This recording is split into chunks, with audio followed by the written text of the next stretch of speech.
कि आप कहते हैं कि हजरत अबू बकर हैं जो और हजरत उमर फारूक हैं, हजरत उस्मान है, तो इन्होंने खिलाफत गसब कर ली।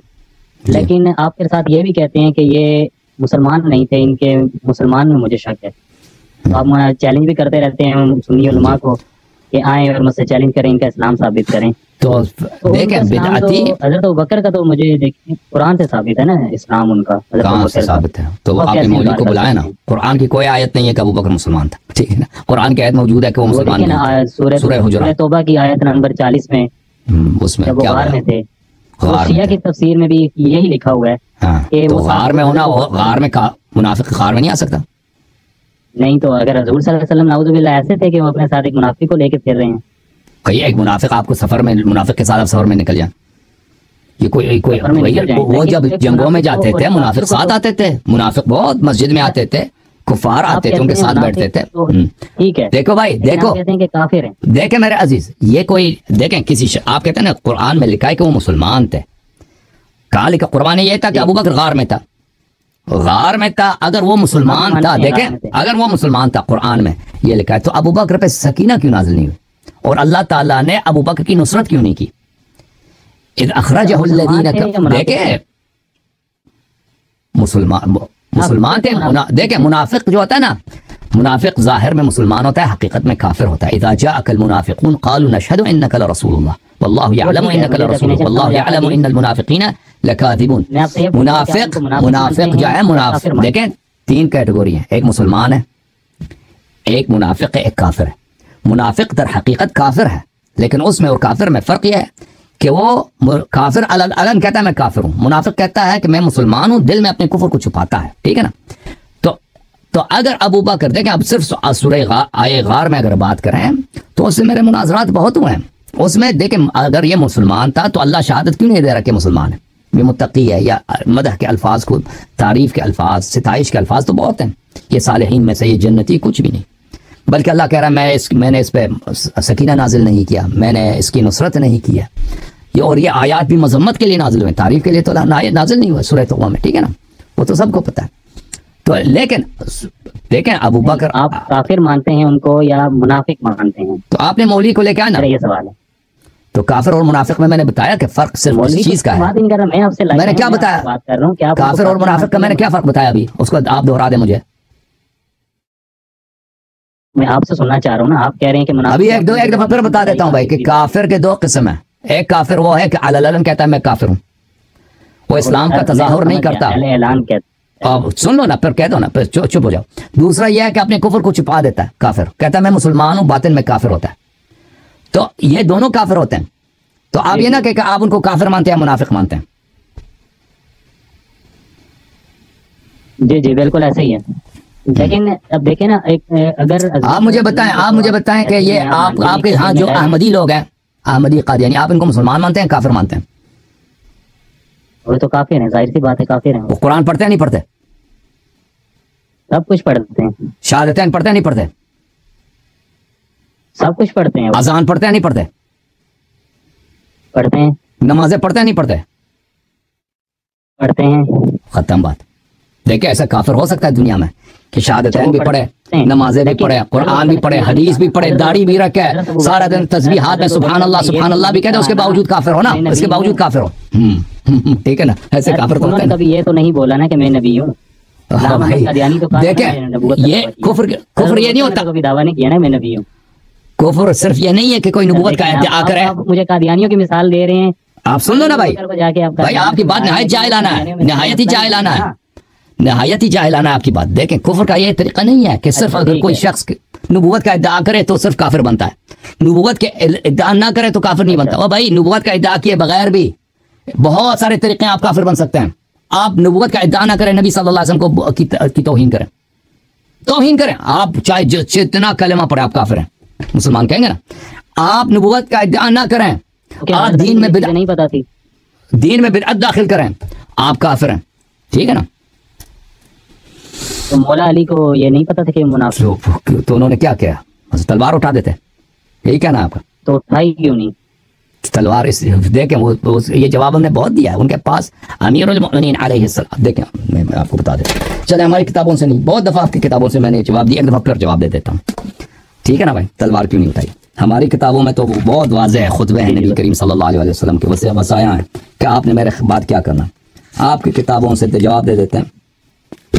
ये किताब है मुस्लिम भाई, अच्छी तरह इसको याद करो। मुस्लिम, सही मुस्लिम, चाप दारुल फिक्र, मुस्लिम पढ़ी हुई नहीं, चाप दारुल फिक्र सना 1432 में छपी है।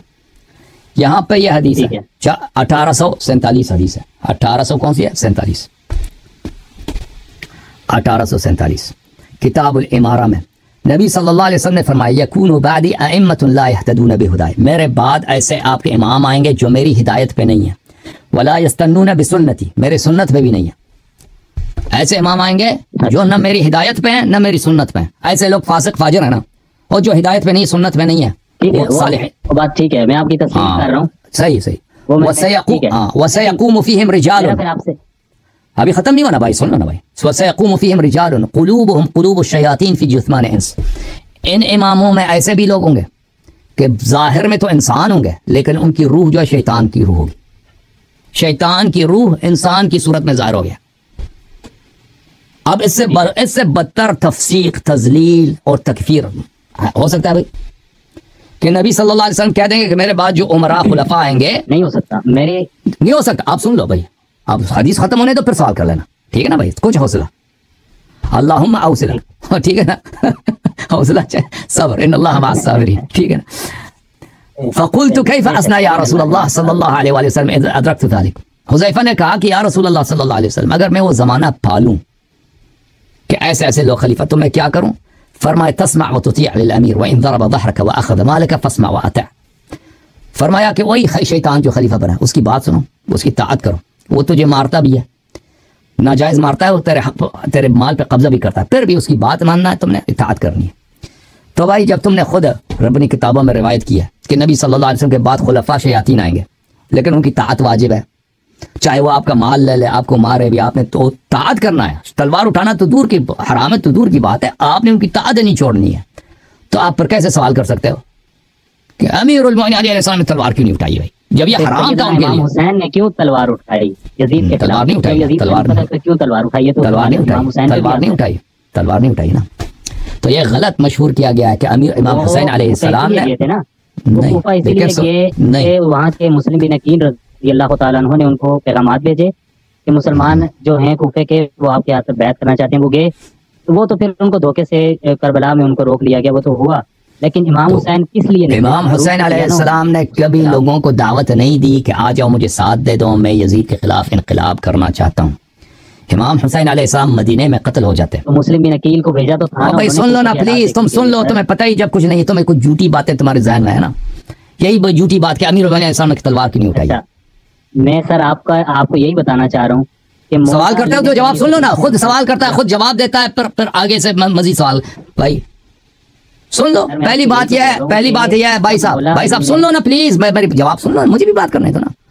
सवाल करने में 30 सेकंड लगते हैं, जवाब देने में कुछ ज्यादा तफसील लगती है, ज्यादा तफसील लगती है। तो पहली बात यह है, देखें, जब आपके अपने किताब में मौजूद है कि खलीफा कातिल भी हो, जितना बुरा भी हो, उसके खिलाफ आप तलवार नहीं उठा सकते, तो फिर आपके मजहब में तो ये कभी बनती नहीं है ना कि आप हम पे एतराज करें कि अमीरुल मोमिनीन अलैहिस्सलाम ने अबू बकर उमर के खिलाफ क्यों तलवार नहीं उठाया। तो ये सवाल हमेशा के लिए दफन है, कभी इस सवाल को नहीं उठाना। जब आपके उलमा ने आप लोगों में यही मशहूर कर दिया कि अमीरुल मोमिनीन अलैहिस्सलाम ने क्यों तलवार नहीं उठाया, हालांकि ये उनके अपने अकीदे के खिलाफ है, क्योंकि उनके पास जमाअत उमरिया के आलाम उलमा के पास शिया के दलील का जवाब नहीं है। अबू बकर उमर की खिलाफत को वो किसी हदीस कुरान आया से साबित नहीं कर सकते। उनके पास वाहिद तरीका बचता है, यही कि अली अलैहिस्सलाम ने तलवार नहीं उठाया। और भाई जब आपका अकीदा यही है कि खलीफा नाजायज भी हो, उसके खिलाफ तलवार नहीं उठा सकते, तो फिर आपके ये इस्तेदलाल करना कि अमीरुल मोमिनीन अलैहिस्सलाम ने तलवार नहीं उठाई, इससे अबू बकर उमर उस्मान की खिलाफत सही नहीं होती, शरई नहीं बनती। ये समझने की बात है। अब उसके खिलाफ एक शुबह है, शुबह यह है कि क्या इमाम हुसैन अलैहिस्सलाम ने तलवार उठाया यजीद के खिलाफ। ये आप लोगों के उलमा है, ये उनकी एक्सप्लेनेशन, उनका तज्जिया है कि इमाम हुसैन अलैहिस्सलाम ने इनकलाब किया यजीद के खिलाफ। ये गलत तज्जिया है, ये बातिल तज्जिया है। इमाम हुसैन अलैहिस्सलाम 20 साल मुआविया के दौरे हुकूमत में थे। मुआविया मेंबरों से अमीरुल मोमिनीन अलैहिस्सलाम को गाली देते थे, अहले बैत अलैहिस्सलाम को गाली दिया जाता था। इमाम हुसैन अलैहिस्सलाम ने क़याम नहीं किया और न कभी लोगों को दावत दी क़याम करने की। मज़हब अहले बैत अलैहिस्सलाम में क़याम मखसूस है कायम के लिए, इमाम हुज्जत इमाम मुंतक़िब अलैहिस्सलाम के लिए। इमाम जब यजीद खलीफा बनाया तो इमाम हुसैन अलैहिस्सलाम मदीने ही में शहीद हो जाते। वो मदीने से खाइफन यतरक़ब, सब रिवायात में मौजूद है कि वो खौफ की हालत में मदीने से निकल गए, मक्का चले गए, मक्के में शहीद हो जाते। मक्के में उन्होंने किसी को दावत नहीं दी कि तुम आके मैंने यजीद के खिलाफ मैंने जंग लड़ना है, तुम मेरे साथ दे दो। वो मक्के में भी यही कह रहे थे कि मैं दुनिया में जहां चला जाऊं बनी उमैया मुझे कत्ल कर देंगे, यजीद मुझे कत्ल कर देगा, मैं दुनिया में जहां भी जाऊं मुझे कत्ल किया जाएगा। तो उस वक्त कूफे के लोगों ने उनको दावत दी कि आ जाओ हमारे पास, आ जाओ हमारे पास, आ जाओ हमारे पास।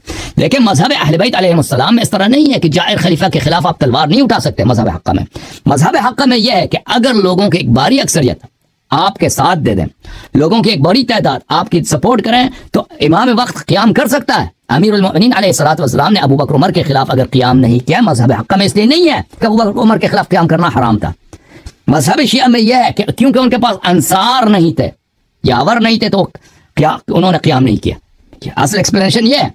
तो अब जब वो कूफे में आए हैं, मक्के में थे, तो इतने लेटर आ गए कूफे वालों से, इतने मैसेजेस आ गए कि उन पे हुज्जत तमाम हो गई। इतने लोग उन्होंने नुसरत का वादा दिया है, ठीक है ना।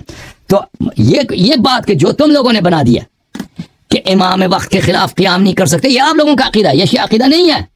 शिया अकीदा यह है कि अगर इमाम मासूम अलैहिस्सलाम के पास यावर अंसार हो तो वो ये काम कर सकता है। जैसे कि कत्ल उस्मान के बाद लोगों ने बैअत की अमीरुल मोमिनीन अलैहिस्सलाम ने, अमीरुल मोमिनीन अलैहिस्सलाम ने हुकूमत बनाई है, ठीक है ना, क्योंकि इतने यावर अंसार थे। अब इमाम हुसैन अलैहिस्सलाम मक्के में लोगों के एक बड़ी तादाद वादे दे रहे हैं कि आप आ जाएं, आप आ जाएं, आप आ जाएं। तो अगर इमाम हुसैन अलैहिस्सलाम कूफे न चले जाते तो वो मक्के में शहीद हो जाते, मक्के ही में शहीद हो जाते। उनके पास दुनिया में कहीं जाने का रास्ता नहीं। और इसके अलावा तारीख भी उनको मजम्मत कर देती कि आप कूफा अगर पहुंच जाते, आप वहां पे हुकूमत बना लेते। यजीद को शिकस्त देना आसान सी बात थी, यजीद को शिकस्त हो जाता है यजीद को, और आप पूरे आलम इस्लाम के इमाम और खलीफा बन जाते।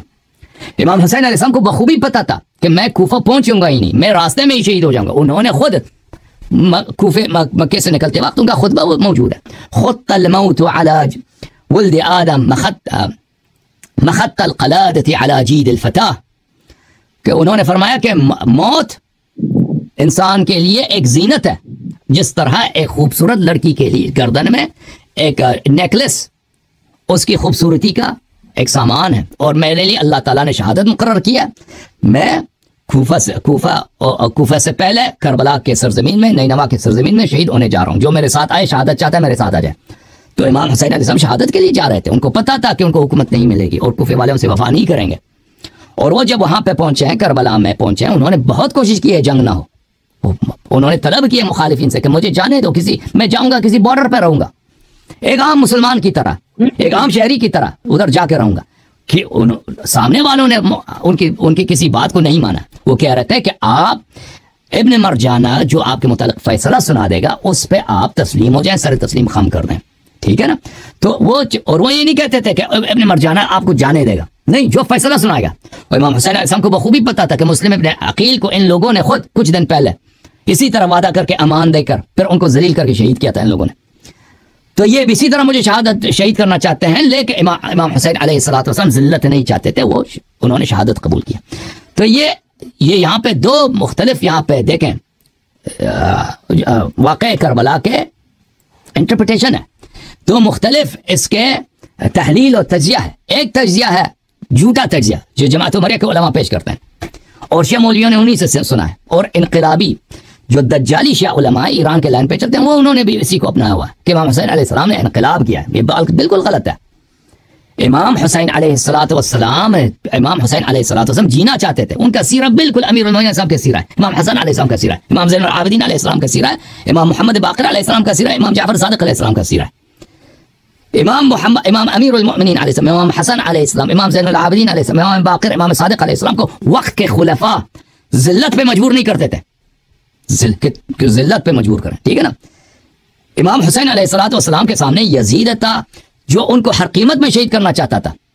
वो अगर यजीद की हर बात मान लेते, बैअत भी कर लेते, फिर भी उनको शहीद किया जाता था, ठीक है ना। तो इमाम हुसैन कहते थे कि आप हमारे फैसला, जो हम फैसला भी नहीं बता रहे अभी, कहते हैं जो फैसला हम करेंगे उसको मानना है आपने, सारे हथियार रख के इधर आ जाओ, और फिर उधर जाके उनको उनके बच्चों के सामने शहीद करना जिल्लत के साथ। उनका मुकद्दर था वही जो मुस्लिम इब्न अकील का था। वो नहीं चाहते थे इमाम हुसैन अलैहिस्सलाम इस तरह, ठीक है ना। एक इंटरप्रिटेशन है जो जमात उमरिया का है कि अबू बकर की खिलाफत सही है, उमर की खिलाफत सही है, उस्मान की खिलाफत सही है, मुआविया की खिलाफत में भी कोई जुल्म नहीं है। हाँ, यजीद इसके खिलाफत में गड़बड़ है, तो इसलिए इमाम हुसैन अलैहिस्सलाम ने क़याम किया। बिल्कुल गलत है बात। यजीद की खिलाफत अबू बकर की खिलाफत में फ़र्क ही नहीं है, फ़र्क ही नहीं है। यजीद और अबू बकर एक ही है। यजीद की खिलाफत और बल्कि वो बदतर है। उमर की खिलाफत में फ़र्क ही नहीं है। किरदार उमर का, किरदार यजीद का, क्या फ़र्क? कोई फ़र्क ही नहीं। जितना वो गैर मशरूዕ, ये भी गैर मशरूዕ है। जितना यजीद हराम बजा लाया, उमर उससे ज़्यादा बजा लाया है। उमर उससे कई ज़्यादा बजा।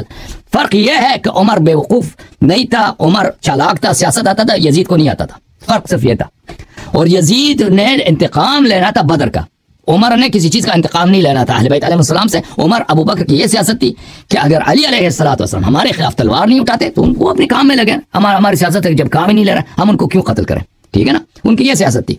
यजीद का यह सियासत नहीं था। यजीद का यह इरादा था कि मेरे जो चचा कत्ल हो गए, मेरे जो मामू कत्ल, मेरे नाना जो कत्ल हो गए, मोहम्मद सल्लल्लाहु अलैहि वसल्लम ने मेरे खानदान को जलील किया बदर में, उहुद में, मैंने उसका बदला इसके खानदान से लेना। उसके जहन में और इरादे थे, और कत्ल होने के बाद उसने ही तो कहा था ना, लेकिन अश्याखी बेबदर कद शहीदू, काश मेरे नाना जिंदा होते, मेरे मामू जिंदा होते, मेरे चचा जिंदा होते जो बदर में मरे थे, कि आज मैंने कैसे मोहम्मद सल्लल्लाहु अलैहि वसल्लम से बदला ले लिया अपने खून का। उसका और इरादा था। तो ये है मेरे भाई। Thank you sir.